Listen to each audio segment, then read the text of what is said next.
ఉన్న బంగారాన్ని విడిపించి ఆ రోజు ఆన్లైన్ రేటుకే మేము కొంటాం. Sharma gold company. నమస్తే, వెల్కమ్ టు సుమన్ టీవీ. ప్రస్తుతం మనతో పాటు ఉన్నారు ప్రముఖ ఆస్ట్రాలజర్, ఎనర్జీ వాస్తు నిపుణులు, శ్రీ విద్య ఉపాసకులు శ్రీమతి జయప్రద గారు. నమస్తే. నమస్తే అమ్మ, శ్రీమాత్రే నమః. జయప్రద గారు, మనం రాశుల గురించి మాట్లాడుకున్నాం. ఇప్పుడు నక్షత్రాల ప్రభావం ఆ వ్యక్తిపై ఎలా ఉంటుంది, వివిధ నక్షత్రాలలో పుట్టిన వారు ఆ గుణగణాలు ఏ విధంగా ఉంటాయో మనం తెలియచేయండి. మొట్టమొదటిగా అశ్విని నక్షత్రంలో పుట్టిన వారు ఎలా ఉంటారండి? వాళ్ళ క్యారెక్టర్ ఏంటి, వాళ్ళ గుణగణాలు ఏంటి? అయితే ఏంటంటే నక్షత్రాలు వచ్చినప్పటికీ 27 నక్షత్రాలు ఉంటాయి. మనం రాశుల గురించి మాట్లాడినప్పుడు ఒక్కొక్క రాశిలో 3 నక్షత్రాలు. ఆ రాశాది అధిపతి ఆయన లక్షణాలు కొన్ని ఉంటాయి. తర్వాత నక్షత్రాలకు అధిపతులు వేరు. సో వాళ్ళ లక్షణాలు అన్నీ కలిపి ఒక రాశిలో వస్తాయి. ఇప్పుడు నక్షత్రం వచ్చినప్పటికీ అంటే పర్టికులర్గా వాళ్ళకు మాత్రమే ఉంటాయి. అందులో మనకి అంత 100% మ్యాచింగ్ ఉండదు. 30 to 40% ఈ నక్షత్రాల ప్రభావం ఉంటుంది. 40% వరకు మాత్రమే ఉంటుంది. ఓకే. మిగతా మళ్ళీ రాశితత్వం ఉంటుంది, లగ్నతత్వం ఉంటుంది. తర్వాత వాళ్ళ కుటుంబంలో ఉండే తల్లి తరఫున వాళ్ళ పోలికలు, తండ్రి తరఫున వాళ్ళ పోలికలు ఉంటాయి కదా, ఇవన్నీ కలిపి ఉంటాయి అన్నమాట. సో లక్షణాలు ఆకారం ఇలా ఉంటుందని పర్టికులర్గా చెప్పడం కుదరదు, కానీ కొంతవరకు మ్యాచ్ అవుతాయి. ఈ నక్షత్రాలన్నిటికీ కొంతవరకు మ్యాచ్ అవుతుంది. సో అశ్విని నక్షత్రం అంటే ఏంటి అంటే అశ్విని దేవతల ఒక అనుగ్రహంతో పుడతారు. సో అశ్విని నక్షత్రం వాళ్ళు, ఆ అశ్విని నక్షత్రానికి అధిపతి కేతు. ఆ నక్షత్రం ఉండే రాశి మేషరాశి. సో మేషరాశి అధిపతి కుజుడు. సో అంటే ఇప్పుడు ఈ నక్షత్రం జన్మించిన వాళ్ళకి అశ్విని నక్షత్రం ఒక లక్షణాలకి ఒక కేతు ఒక అనుగ్రహము, కుజుడు ఒక అనుగ్రహంతో పుడతారు.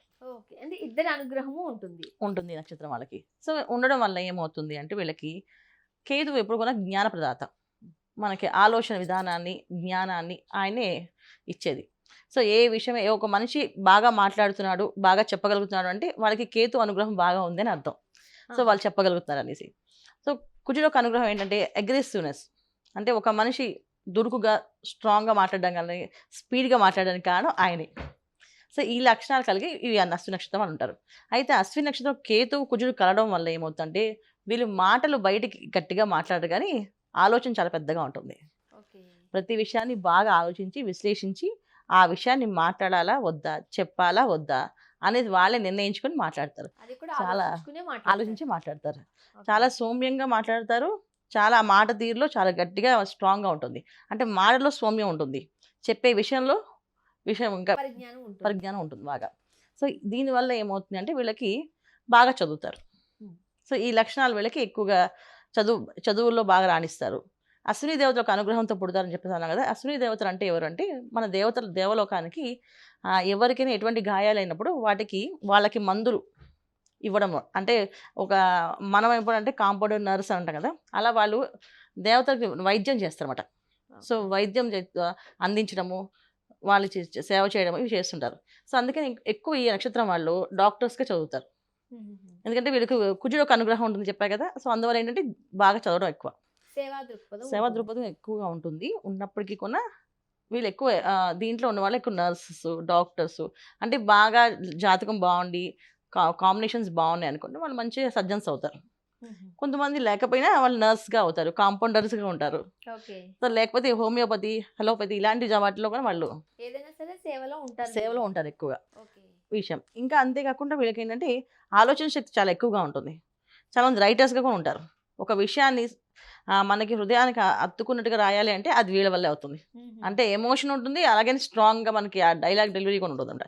సో ఆ పదాలు అంటాం, పదాలు అందిస్తారు చూడ, అలాంటి పదాలను చేయగలుగుతారు.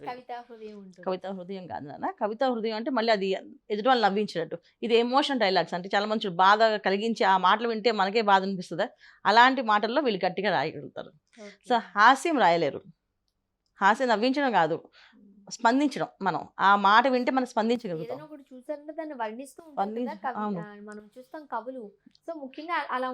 దాంట్లో వీళ్ళు కొంచెం ఎమోషన్ అనమాట, ఎమోషన్ సంబంధించి చేస్తారు. నవ్వుతూ కానీ హాస్యంగా చేయడం కంటే కూడా ఎమోషన్గా బాధతో. సో ఆ మాటకి మన హృదయం స్పందిస్తుంది అనమాట ఖచ్చితంగా. అయ్యో చేయాల్సింది వీళ్ళకి, మనం ఇవ్వకపోతే ఎలా అనే మాట తీరు ఉంటుంది.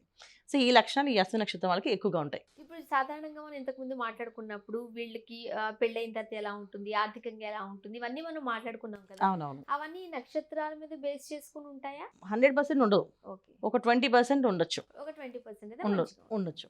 అందుకని మొత్తం 100% రాదు. ఎందుకంటే ఎప్పుడైతే నక్షత్రం వచ్చిందో నక్షత్రానికి రాశి లక్షణాలు, లగ్నం వస్తుంది, లగ్న లక్షణాలు ఇవన్నీ వీళ్ళకి వస్తాయి అనమాట.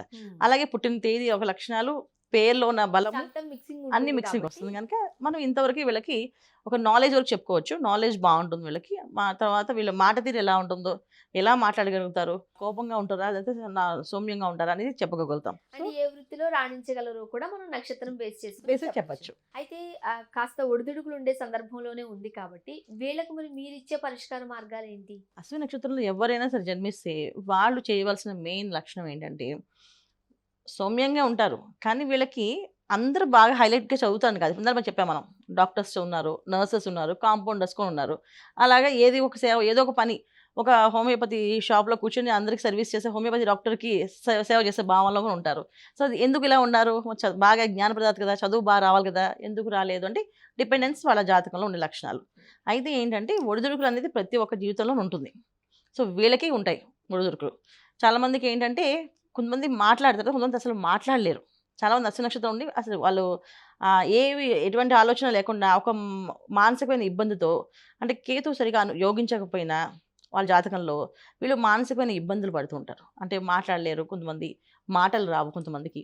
సో వాళ్ళు చాలా ఇంట్లో పరిస్థితులకు ఎదుర్కోలేరు, చాలా సెన్సిటివ్గా ఉండడం అలవాటు అయిపోయి ఏదైనా అంటే భయపడ్డాము, అమ్మో ఏం చేస్తారు అనే భయము, ఇవన్నీ కూడా ఈ నక్షత్రంలో ఉన్నాయి లక్షణాలు. అందరికీ ఇవి కూడా మిక్స్ ఉంటాయి. సో ఎవరికైనా సరే అశ్విని నక్షత్రం వాళ్ళు జీవితాంతం చేయవలసిన మెయిన్, వాళ్ళు ఎలా పుట్టినా ఎలా ఉన్నారు, ఒకవేళ బాగున్నారు, చాలా బ్రహ్మాండంగా ఉన్నారు అయినప్పటికీ వాళ్ళు చేయాల్సిన ఆరాధన ఉంటుంది, గణపతి ఆరాధన. గణపతి ఆరాధన ప్రతినిత్యం వాళ్ళు బయటికి వెళ్ళేటప్పుడు గణపతి నమస్కారం చేసి గణపతి పూజ చేసి బయటకు వెళ్ళడం చాలా మంచిది, చాలా విశేషం ఫలితం. అంటే లైఫ్లో ఒడిదుడుకులు వస్తాయి కానీ దాన్ని ఎదుర్కొనే శక్తిని ఇస్తారు వాళ్ళకి పూజ చేస్తే, అలా ఎదుర్కొనే శక్తి బాగా కలుగుతుంది. సో అందుకని ఖచ్చితంగా వీళ్ళు గణపతి ఆరాధన చేయాలి. సో వీళ్ళు వెళ్ళాల్సిన క్షేత్రం ప్రతి సంవత్సరం ఒకసారి ఈ క్షేత్రానికి వెళ్ళి దర్శనం చేసి రావాలి వాళ్ళు. అవును, శ్రీశైల క్షేత్రం అని సాక్షి గణపతి దేవాలయం వీళ్ళు దండం పెట్టుకుని రావాలి. అక్కడ శ్రీశైల క్షేత్రంలో నిద్ర చేసి రావాలి వీళ్ళు. అలా చేయడం వల్ల ఏంటంటే ఎటువంటి మానసికమైన ఇబ్బందులు ఉన్నప్పటికీ కూడా బయటపడతారు. అంటే అశ్విని నక్షత్రం ఉన్న వాళ్ళు జీవితాంతం ఈ పరిష్కార మార్గాలు పాటించాలి. ఓకే. కొంతమందికి ఇలవేల్పులు అంటారు, దేవత ఆరాధన ఉంటుంది, అన్ని ఉన్నాయి. అవును. మరి వీళ్ళు ఏ దేవుణ్ణి ఎక్కువగా పూజిస్తే మంచిది అంటారు? ఇలవేల్పుని కులదేవాలు అది మన ఇంటి సాంప్రదాయాలు వస్తాయి, మన ఊరు సాంప్రదాయం, మన ఇంటి సాంప్రదాయం ఉంటాయి. కానీ నేను చెప్పేది నక్షత్రంలో పుట్టిన వాళ్ళు జీవితాంతం చేయాల్సిన దేవుడు ఎవరంటే గణపతి. వీళ్ళు గణపతి ఆరాధన చేయడం వల్ల ఎటువంటి విఘ్న ఆటంకాలు లేకుండా వీళ్ళ జీవితం బాగుంటుంది, ముందుకు వెళ్తుంది. మరి అశ్విని నక్షత్రంలో ఉన్న వాళ్ళకి లక్కీ నెంబర్ కావచ్చు, లేకపోతే ఒక వారం, ఒక రోజు, ఆ రోజు కనుక ఏ పని మొదలు పెట్టినా అది సఫలీకృతం అవుతుంది అని ఏమైనా ఉంటుందా? ఖచ్చితంగా కలర్ ఏమైనా ఉంటుందా? ఉంటుంది.